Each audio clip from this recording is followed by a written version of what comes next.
Bonsoir et bienvenue en ce dimanche 25 septembre 2022. Et nous en sommes arrivés ce soir à la méditation au culte, en ce dimanche, numéro 852. Et plus particulièrement à la méditation numéro 566 dans le livre de l'Apocalypse, mais pas que, que nous méditons ensemble depuis le 1er janvier 2021. Avant de poursuivre dans notre méditation du soir, du jour, prenons comme à l'accoutumée un verset dans la parole, en tout cas une réflexion, et ce soir, c'est la parole. Quelle plus belle réflexion nous pouvons avoir, qui se trouve dans le psaume 143, psaume 143, verset numéro 10, psaume 143, verset numéro 10, et nous allons le prendre dans la version Bible en français courant, la BFC.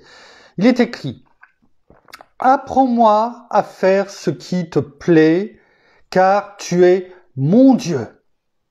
Que ton esprit me guide avec bienveillance sur un terrain sans obstacle.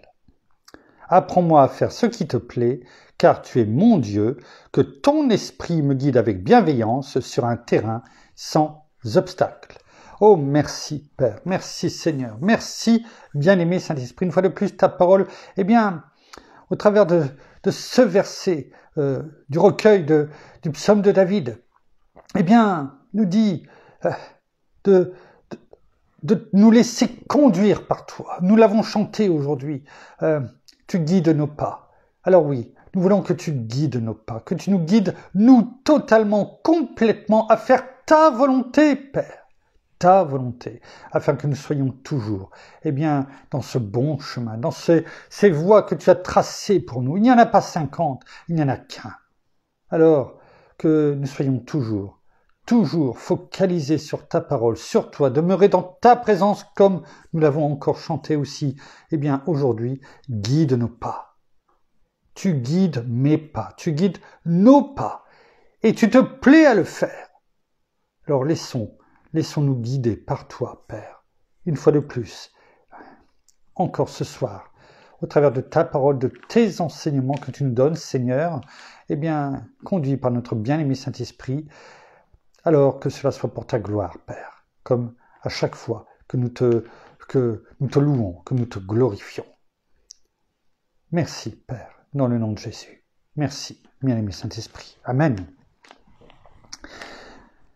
Nous reprenons notre fil rouge, ces versets du chapitre 4 du livre de l'Apocalypse, les versets 8 et 9, qui nous servent de fil rouge depuis maintenant un bon moment, un très long moment, je dirais même.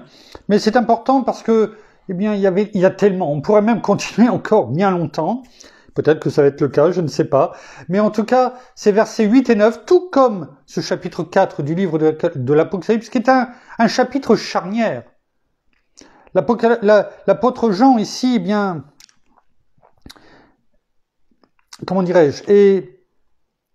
est élevé dans une extase supérieure à celle d'Apocalypse chapitre 1er, et il arrive et il décrit ici dans ce chapitre 4 le lieu, le siège du gouvernement de Dieu. Nous l'avons déjà médité depuis le début de ce chapitre 4. On a dit que c'était un chapitre charnière, parce que les 3 premiers chapitres, c'est ce qui se passe encore aujourd'hui, ce que nous voyons, ce que nous pouvons faire encore. La porte est encore ouverte pour tout à chacun. C'est l'image aussi. C'est, je crois, le pasteur Jean-Yves Abressol, d'un Chant Nouveau à Nancy, qui a partagé ça, j'ai vu il y a quelques jours, ou c'était peut-être hier, je vois tellement de choses, mais ici, voilà, tant que nous sommes, en Jésus, dans sa présence, c'est comme si nous étions, dans l'arche de Noé. Mais le jour où la porte a été fermée dans l'arche de Noé, on est soit à l'intérieur, soit à l'extérieur. Soit on vit à l'intérieur, soit on périt à l'extérieur.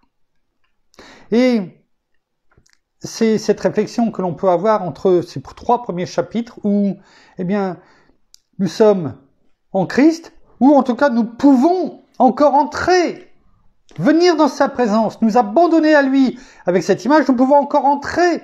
Où? Eh bien, dans l'arche de Noé. La porte n'est pas fermée. Mais à partir de ce chapitre 4 du livre de l'Apocalypse, c'est pourquoi je vous dis que c'est un chapitre charnière, eh bien, c'est terminé, la porte est fermée. Le Seigneur est venu chercher son Église, son avènement a eu lieu. Et du chapitre 4 jusqu'au chapitre 22, ce sont les choses à venir, mais aussi, eh bien, le jugement de Dieu. Alors, il est bon de passer du temps, afin que nos cœurs, tout comme ces quatre êtres vivants, eh bien, des versets 8 et 9 que notre Père a créés, qui le louent sans cesse, sans repos, eh bien, il est bon que nous comprenions combien nous devons agir, combien nos cœurs doivent être, eh bien, voilà, mis sur la table, sur l'autel qui est notre Seigneur.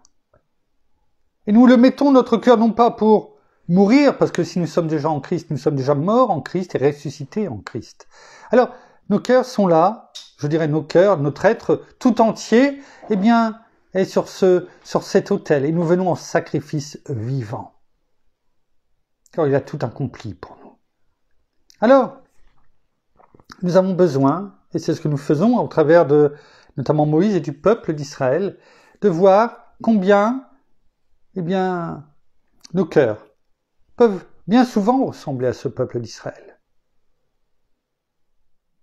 Mais combien il y a aussi Moïse en face. Et combien la parole nous montre, et elle le dit dans le Nouveau Testament, eh bien tout ceci, toutes ces choses vous sont données, afin que vous ne tombiez pas dans les mêmes erreurs, dans les mêmes pièges. Alors sachons écouter la parole et lui obéir. Chapitre 4 du livre de l'Apocalypse, versets 8 et 9. Il est écrit, les quatre êtres vivants ont chacun 6 ailes. Ils sont remplis d'yeux tout autour et au-dedans. Ils ne cessent de dire jour et nuit, Saint, Saint, Saint, est le Seigneur Dieu, le Tout-Puissant qui était, qui est et qui vient. Verset 9.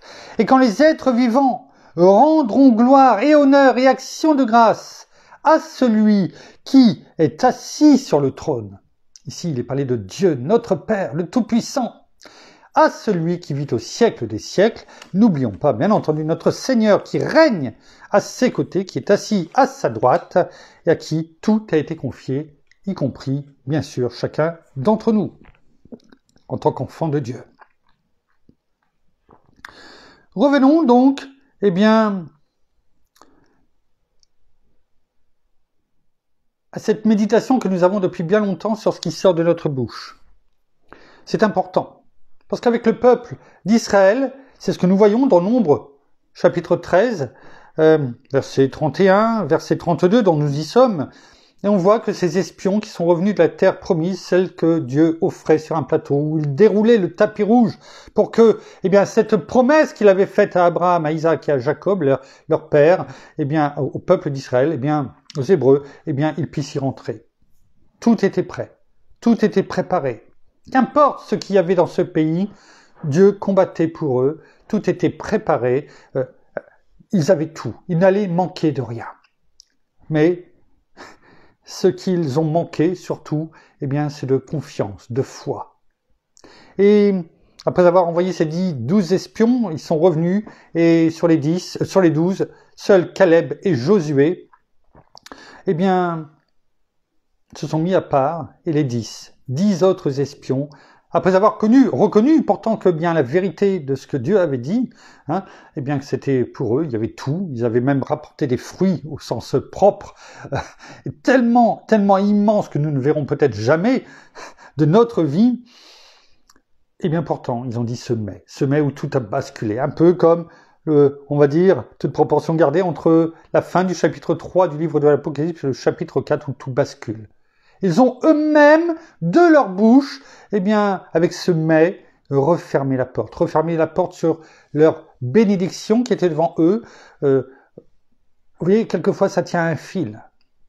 On marche sur un fil. Et quelquefois, eh bien, une parole, on entraîne une autre. Et après, eh bien, c'est tout le scénario. Et les paroles sont comme des flèches.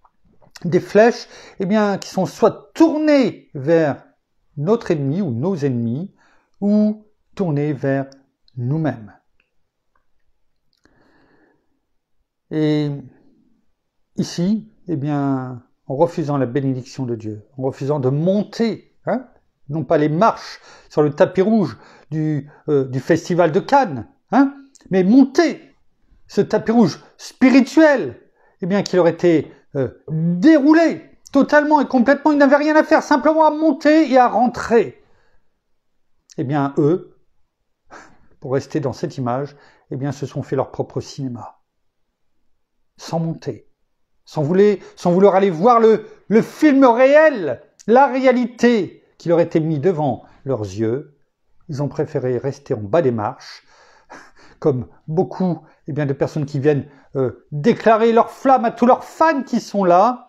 Et malheureusement, ces fans qui sont là, c'est l'ennemi. C'est l'ennemi de leur âme, qu'ils ont préféré, ou ils ont préféré mettre leur foi, plutôt que de mettre leur foi dans le Dieu, de leur patrie, de la maison d'Israël, et ainsi, ils ont raté le coche. La flèche s'était retournée non pas contre leurs ennemis, mais contre eux. Reprenons ce verset 32 et décrit Nombre 13, verset 32. Et ils décrièrent, c'est-à-dire sortir de la bouche, tout ce que nous avons pu méditer, et nous allons continuer encore un petit peu ce soir. Et ils décrièrent devant les enfants d'Israël le pays qu'ils avaient exploré. Ils dirent, le pays que nous avons parcouru pour l'explorer est un pays qui dévore ses habitants. On n'a pas envie d'y aller. Tous ceux que nous y avons vus sont des hommes d'une haute taille. Arrêtons-nous là. Alors, continuons à méditer sur justement ce qui sort de notre bouche en continuant ce partage. Et je veux mettre aussi en avant, je le fais régulièrement, je cite toujours les sources. Ici, c'est Fréquence Chrétienne Magazine, mais il n'y a pas que. J'ai cité tout à l'heure le pasteur Jean-Yves Rabrézol. Il y a notre sœur Danielle Fouquet-Froissart, Aline Hauser, que bien souvent, il était une fois Chrysalide à Papillon, que nous allons prendre un petit peu ce soir aussi. Tous ces ministères, c'est tous ceux que vous pouvez retrouver dans les partages.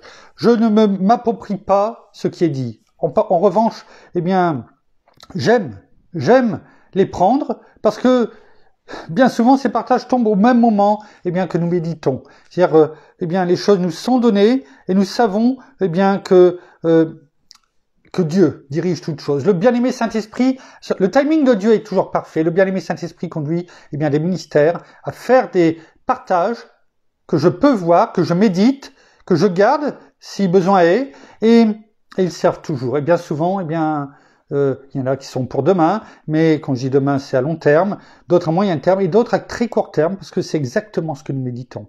Alors, je cite toujours les sources, et puis, ces ministères ont été loin pour justement écrire. Chacun a son rôle. Et il est bon de ne pas vouloir réinventer la roue, parce que si notre Père, a permis que ces ministères existent, à partir du moment où, il déclare et il proclame la parole, rien que la parole, il est bon de les prendre et ne pas vouloir, comme malheureusement certains le font, s'approprier les choses et déclarer et proclamer ce que d'autres mystères ont fait, bien sûr, mais sans les mettre en avant. Et ici, en tout cas, ce n'est pas le genre de la maison. Alors ici, nous continuons le partage qui avait été fait il y a quelques jours, par Fréquence Chrétienne Magazine. Et nous avions dit ce que nous déclarons là encore aujourd'hui, que la foi, comme la foi, qu'on vient de dire du peuple d'Israël, ils n'ont pas mis la foi dans leur Dieu, qui leur offrait toute chose, mais ils ont mis la foi dans la peur de ce qui était dit. Parce que la foi, la peur, c'est une foi mal placée, mais la peur, c'est une foi. Ils ont foi, c'est-à-dire qu'ils ne croient qu'en une chose, c'est à la peur. La peur est de la foi, nous avions dit il y a 2 jours, et la foi est une puissance créatrice. Donc, la peur est une puissance créatrice. Et on le sait très bien. Quand on a peur, on dit des choses, on proclame des choses. Non seulement on les proclame, mais en plus, on a la gestuelle qui va avec. en nourrissant tes peurs, nos peurs, hein, dit le partage, eh bien en méditant sur elles. Parce que souvent c'est ça, hein, on mastique la parole, la peur que l'on a. Hein. Donc on médite sur elle, et en méditant sur elle, en parlant d'elle à haute voix, ou à voix haute, qu'importe, eh bien elles vont finir, et elles finissent par prendre forme dans le monde visible. Parce que la peur, bien souvent, entraîne à faire des choses que non seulement nous n'aurions jamais fait, et quelquefois, eh bien, malheureusement, cela entraîne bien, bien loin. Vous savez, quelquefois, rien des peurs peuvent provoquer, eh bien, des crises cardiaques. Quelquefois, les personnes, eh bien, se jettent parce qu'elles ont peur de hauteurs importantes. Retenons que la foi, que la peur est une foi, mal placée certes, mais une foi créatrice également. Et il est important. Hein, ça venait eh bien, de ce que nous avions pris il y a 2 jours, hein, dans la parole de Dieu, dans Job 3, verset 25. Ce qui me fait peur, c'est ce qui m'arrive. Ce que je redoute, c'est ce qui m'atteint. Je n'ai ni calme, ni tranquillité, ni repos. Allez réécouter la dernière méditation, mais c'était ça. On n'est pas, quand on est dans la peur, on n'est pas dans la tranquillité, dans le repos. À aucun moment. Aucun moment. Et c'est justement dans ce but, hein, je continue le partage, c'est dans ce but que le diable nous attaque. Je préfère mettre nous, là c'est le t'attaque, mais je préfère mettre nous parce que nous sommes tous à la même enseigne. C'est dans ce but que le diable nous attaque avec la peur. Il veut que nous ayons peur, parce qu'il sait très bien ce que la parole ici dit, Job 3, verset 25 notamment, et il sait très bien que si nous sommes dans la peur, nous ne sommes plus, dans ces cas-là, dans la présence de Dieu, nous ne sommes plus sur le bon chemin. Nous ne déclarons pas la parole. Ésaïe 54, verset 14, je vous redonne la référence, tu seras affermi par la justice. La justice, c'est quoi? C'est Christ, notre Seigneur, qui est la justice. C'est bien sûr notre Père. C'est notre Seigneur qui nous conduit sur les chemins de la justice. À cause de son nom. Notre Seigneur, c'est le chemin. Il n'y en a pas d'autre. Il n'y en a pas d'autre. Oui, il y a des voies. Les voies que notre Seigneur, que notre Père a tracées pour nous. Oui, il y a des voies. Mais qui sont toujours dans sa présence. Le seul chemin.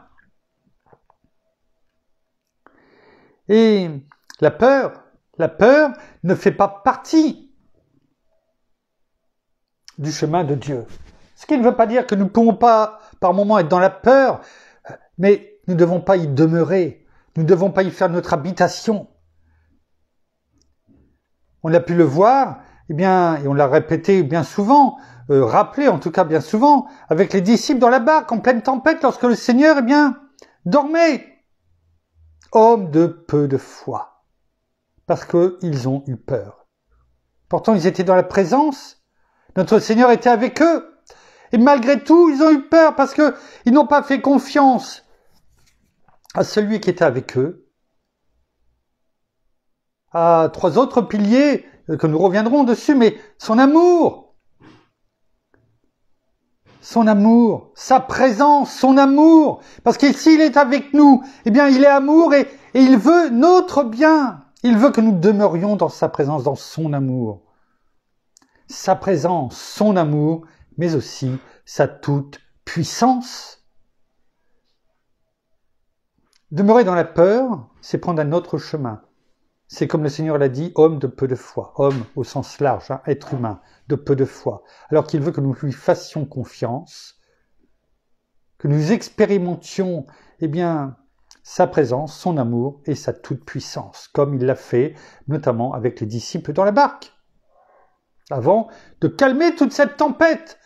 Et il veut calmer aussi toute peur, afin que nos cœurs eh bien, soient à son image. En réalité, en parlant de l'ennemi, il n'a pas de pouvoir sur nous, autre que le pouvoir de sujétion. C'est la seule chose qu'il a. Le Seigneur a dit, moi j'ai vaincu le monde. Il a vaincu. Il est ressuscité. Il a été crucifié. Il est mort à la croix pour nous. Il a tout pris sur lui. Il a dit, tout est accompli. Père, tout est accompli. Et il ne reviendra pas pour accomplir d'autres choses dans nos vies. Il l'a déjà tout fait. Il reviendra pour chercher son Église, pour son avènement. Et ce qu'il a accompli, eh bien, il y a 2000 ans, c'est toujours l'actualité pour nous aujourd'hui dans nos vies. Bien souvent, nous l'oublions. Il a tout accompli. Alors, l'ennemi joue son rôle. C'est la seule chose qu'il peut faire, c'est suggérer. Suggérer, souffler, non pas le souffle du bien-aimé Saint-Esprit en nous, mais ou sur nous, le souffle de Dieu. Non, souffloter dans nos pensées, là où il veut nous amener sur ce terrain.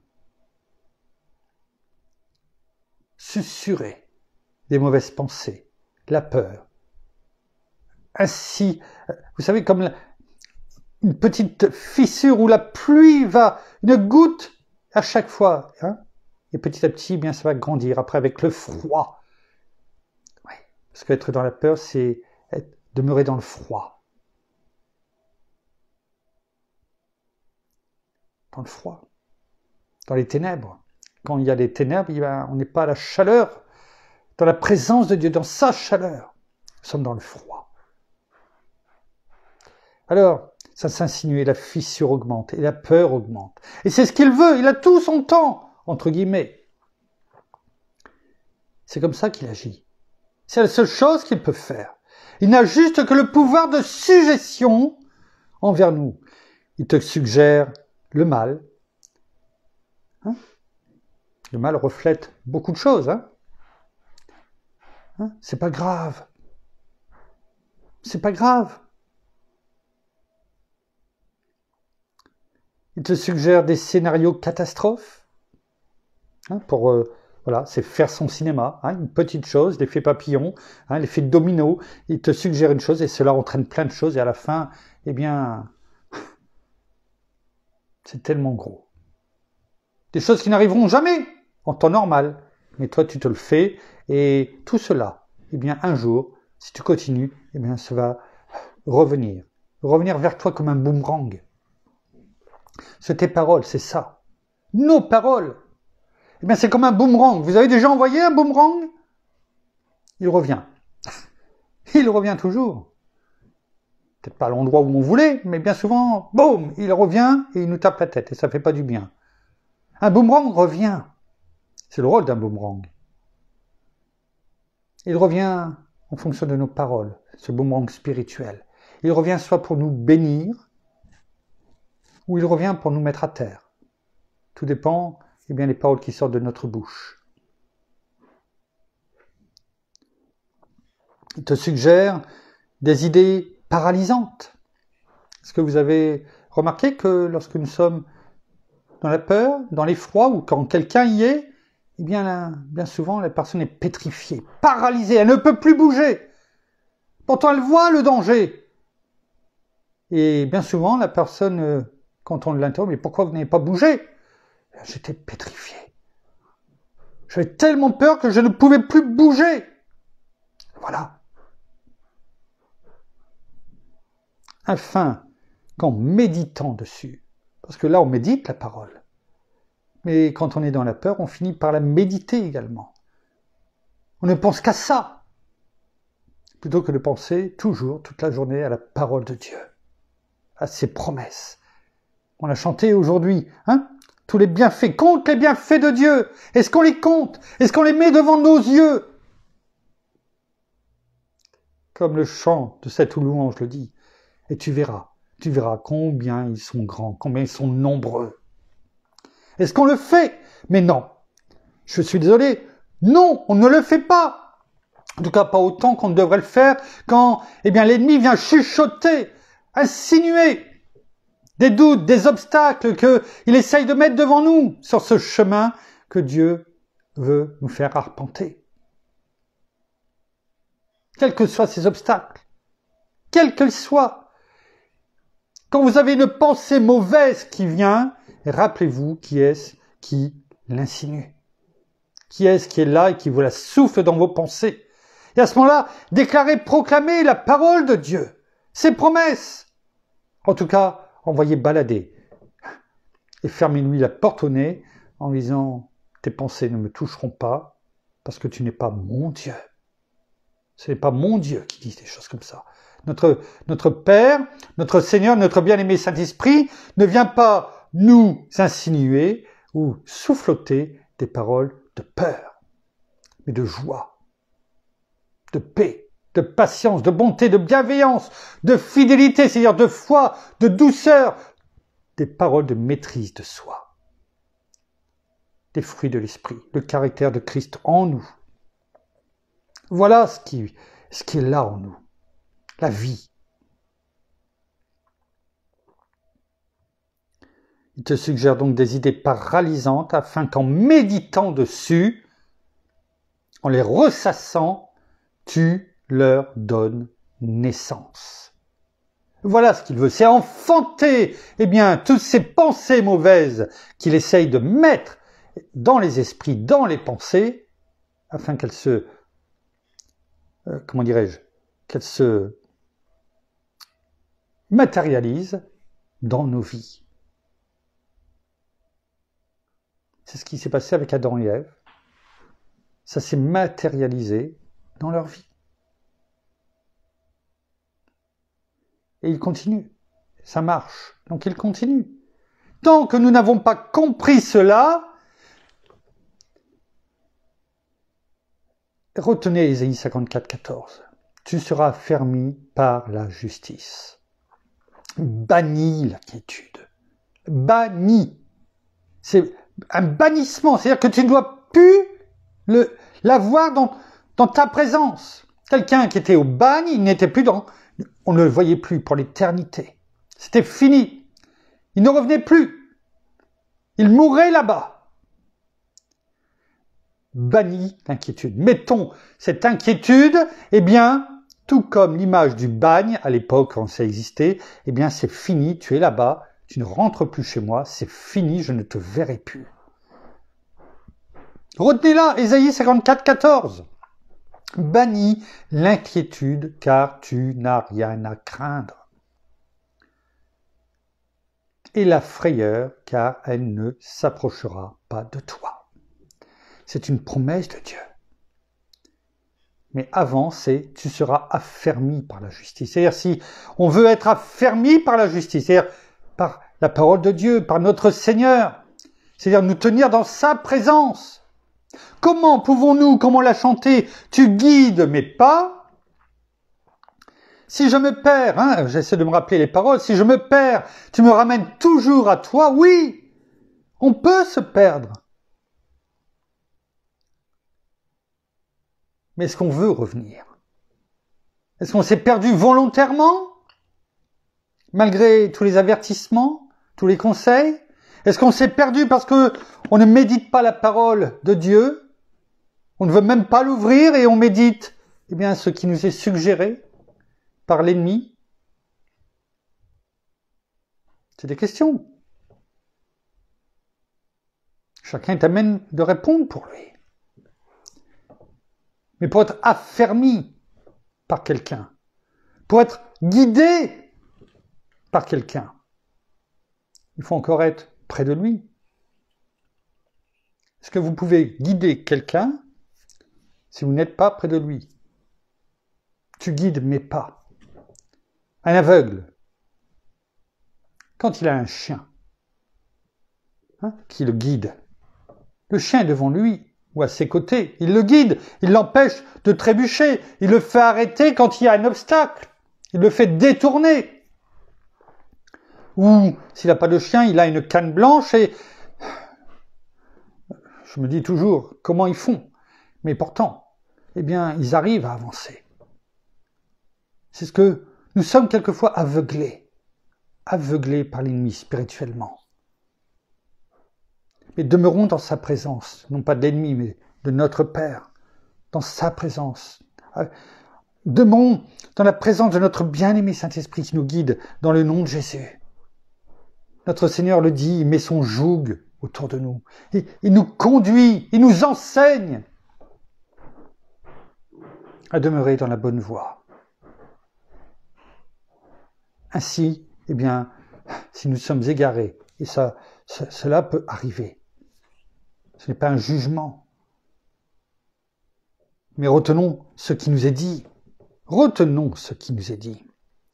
C'est pourquoi le partage continue en disant, c'est pourquoi tu dois apprendre à résister à la peur et à mettre ta foi, concentrer ta méditation, c'est-à-dire ta parole, sur les bontés de Dieu, comme on l'a chanté, et placer toute ta confiance en lui.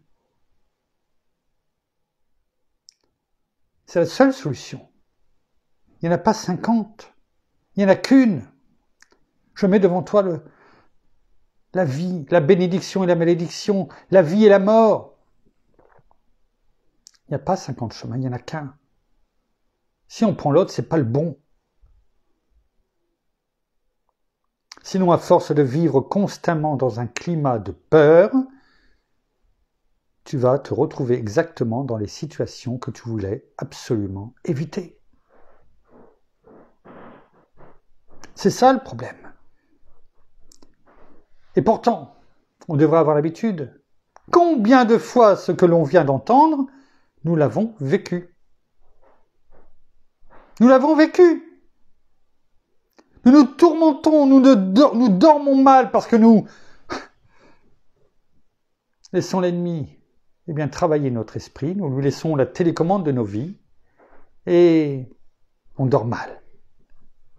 On n'est plus dans la tranquillité, même dans la journée. La nuit, on ne dort pas, donc nous sommes fatigués et donc, l'ennemi utilise cela pour continuer, à mouliner. Ouais. Et cela entraîne, le scénario que l'on se fait dans nos têtes. Quel qu'il soit. Que ce soit au niveau du couple, au niveau de la famille, au niveau de son travail. Il suffit simplement de regarder et d'écouter nos paroles et ceux des autres, pour voir combien les gens, encore plus, je dirais même aujourd'hui, dans ce contexte, demeurent, non pas à l'abri du Très-Haut, c'est pas là où ils habitent. Ils n'habitent pas sous l'abri du Très-Haut. Ils ne reposent pas l'ombre du Tout-Puissant, le psaume 91, que l'on a bien déclaré et proclamé pendant la pandémie. Mais qu'on devrait peut-être utiliser chaque jour de nos vies. Donc ils ne résident pas à l'abri du Très-Haut. Ils n'habitent pas à l'abri du Très-Haut. Ils habitent dans la peur du lendemain. De quoi, comment on va faire, comment on va vivre, comment on va pouvoir payer les choses.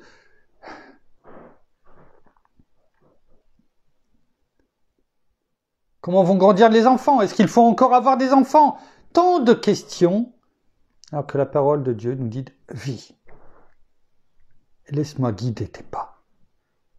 Et sois justement, par ton comportement, par ta vie, cette lumière, ces dignes ambassadeurs que je veux que tu sois. Pour cela, nous devons obéir. Nous devons, déclarer la parole. Tout comme nous l'avons prié en début de méditation.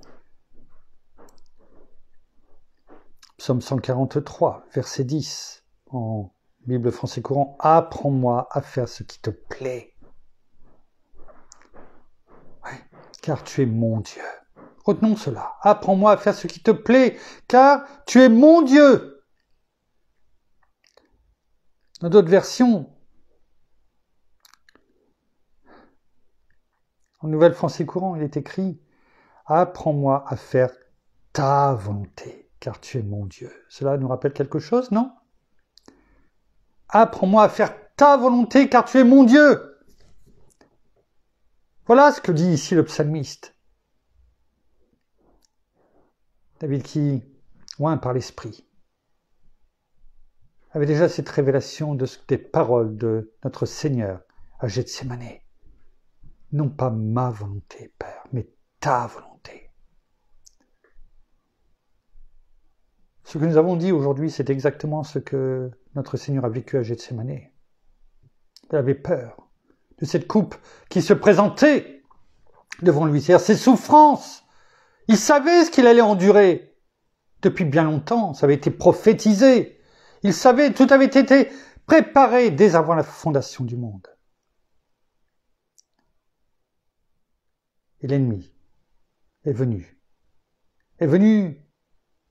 pour lui rappeler ce qu'il savait déjà, et pour qu'il fasse son slari, afin qu'il dise non, non, je ne veux pas le vivre, non, je ne veux pas faire ta volonté, Père, non, terminé, on arrête tout. Vie Inde pour chacun d'entre nous.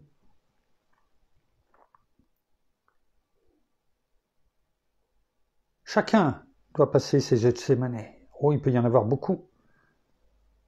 Mais allons-nous répondre comme notre Seigneur, tout comme nous l'avons prié ce soir? Ta volonté, Père, non pas la mienne. Notons qu'il est écrit « Apprends-moi à faire ta volonté. Apprends-moi. » Comment peut-on apprendre si on ne se laisse pas guider par le meilleur des professeurs, le meilleur des intendants, notre bien-aimé Saint-Esprit qui est en nous et qui nous enseigne tout ce que le Seigneur veut nous apprendre et nous rappeler. Toute la parole de Dieu, de la première lettre de la Genèse à la dernière lettre de l'Apocalypse. Voilà cet enseignement. Gardons-le, gravons-le. Écoutons la parole, car sans cet enseignement, il y aura quelqu'un d'autre qui nous enseignera. Et c'est pourquoi il est bon, de faire aussi attention à nos enfants, qui sont quelquefois beaucoup plus fragiles que nous, avec tout ce qui se passe aujourd'hui, tous les moyens de communication qu'ils ont. Apprends-moi à faire ta volonté, car tu es mon Dieu. Que ton esprit me guide avec bienveillance. Bien sûr, ta bienveillance de Dieu se renouvelle chaque matin. Ses bontés, sa bienveillance. Lamentation chapitre 3, versets 21-26. Méditez ces versets.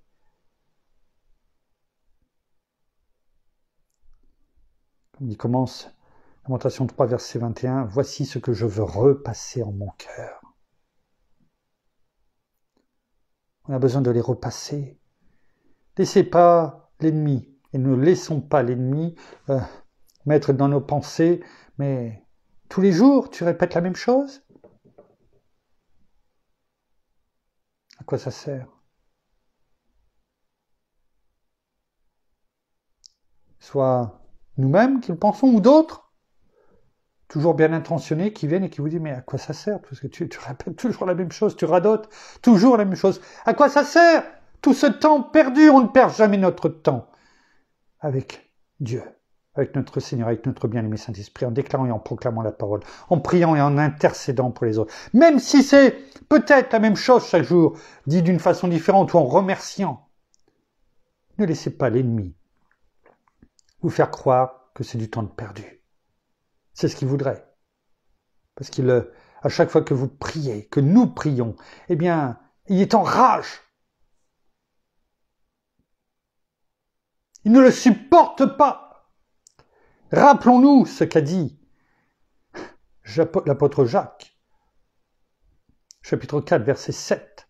Soumettez-vous donc à Dieu. On ne peut pas se soumettre à Dieu pour qu'il guide nos pas. Si nous ne nous soumettons pas, à Dieu, il ne pourra pas guider nos pas. Il ne pourra pas nous enseigner à faire sa volonté, celle qu'il veut pour nous. Soumettez-vous donc à Dieu. Résistez au diable, tout comme le Seigneur nous l'a montré après ces 40 jours dans le désert. Et il fuira loin de vous. Approchez-vous de Dieu et il s'approchera de vous. Il ne partira pas. Quand vous ferez un pas en avant vers notre Seigneur, vers notre Père, il ne va pas reculer de 2 pas. Il va lui-même en faire un en avant. En le faisant chaque jour, nous serons toujours plus en sa présence, à la source. On a pu voir C'est dans Fleuve de vie, je crois, ou dans Guide de mes pas, je ne sais plus. Non, je crois que c'est dans Guide de mes pas, dans la louange. Et bien à un moment donné, bien les fleuves, il y a le fleuve, ces rivières qui coulent, et on remonte vers la source. Et là, ça coule en torrent. Qu'est-ce que nous voulons en nous? Que la parole de Dieu coule tout doucement, par un petit filet d'eau? Ou est-ce que nous voulons la source, la plénitude de Dieu qui est en nous? Car si nous sommes en Christ Jésus, et lui en nous, il a la plénitude divine en lui. Et donc nous en sommes au bénéfice, car elle est en nous. Nous ne faisons qu'un avec notre Seigneur, tout comme il ne fait qu'un avec notre Père. Désirons cette source abondante qui coule, et non pas simplement ce filet d'eau qui essaie de se frayer un passage. Que ton esprit me guide avec bienveillance sur un terrain sans obstacle. Sur un terrain sans obstacle. Et pour terminer, c'est dans Nouvelle Bible seconde, donc ce même verset 10 de Psaume 143. Apprends-moi à faire ta volonté, car tu es mon Dieu. Que ton souffle, le souffle du bien-aimé Saint-Esprit qui souffle sur nous, qui ranime la flamme. Que ton souffle bienfaisant me conduise sur une terre, une voie, un chemin aplani. La parole nous dit que, en nous abandonnant à notre Père, en comptant sur lui, en ayant notre foi en lui, totale, complète, eh bien, ces montagnes, ces collines, eh bien, il les aplanit. Ainsi, nous n'avons même plus à escalader. Nous n'avons même plus à peiner. C'est ça que ça veut dire. Nous pouvons marcher sur une voie droite. Je ne sais plus c'est dans quelle version, c'est ce qui est dit. Conduis-moi dans la voie droite. C'est-à-dire sans difficulté, sans obstacle. Voilà ce que notre Père, dans le nom de Jésus, notre bien-aimé Saint-Esprit, veulent pour nous. Donc attention à ce qui sort de notre bouche, afin que ce qui se matérialise dans nos vies soit le reflet de la gloire de Dieu, et non pas celle de notre ennemi. Merci Père, merci Seigneur, merci bien-aimé Saint-Esprit. Oh, comme nous l'avons déclaré et proclamé que de notre bouche, que notre bouche, ce qui sort de notre bouche, ce soit le reflet de ta gloire, de ta parole, de ta bonté, de ta bienveillance. Apprends-nous justement à maîtriser notre cœur, qu'il soit à l'image de Christ Jésus notre Seigneur. Que ta parole soit gravée sur les tables de nos cœurs. Notre bien-aimé Saint-Esprit est en nous, lui qui a inspiré la parole, afin qu'elle nous parvienne. Nous croyons que ta parole est en nous, totale, complète. Sachons tout simplement y puiser, y venir, boire de cette eau, douce et non pas amère. Car cette amertume, n'a pas lieu d'être dans ta présence. Tout ce que tu nous donnes est doux, est bon pour nous. Quelles que soient nos situations, te demandons de nous ramener toujours sur la voie droite, sur ce chemin que tu as tracé pour nous, afin que nous les arpentions. Toujours à tes côtés, Père, dans le nom de Jésus. Merci, bien-aimé Saint-Esprit. Amen. Voilà, ainsi s'achève la méditation, le culte de ce dimanche. Nous vous bénissons abondamment de toutes les bénédictions spirituelles dans les lieux célestes en Christ. Nous saluons nos amis au Québec, au Canada, en francophonie, en France et tout autour de chez nous. Et nous vous souhaitons à toutes et à tous une excellente fin de journée pour certains, de soirée pour d'autres, Il n'y a pas coutume, on est, par rapport à d'habitude, eh bien, c'est dimanche soir. Donc, une très bonne soirée pour toutes et tous. Une très bonne nuit dans la paix de notre Seigneur Jésus-Christ. Donc, je sais que vous avez déjà banni toute inquiétude et toute frayeur. Et vous passerez toutes et tous une excellente nuit de repos dans la paix de Christ notre Seigneur. Et nous vous donnons rendez-vous, eh bien, demain, lundi, lundi, mercredi, vendredi et dimanche. Maintenant, le nouveau calendrier, on va dire, des méditations, sauf cas extraordinaire. Donc, demain soir, pour la suite de nos méditations, la continuité en tout cas de celle-ci. Il y a tellement de choses à dire.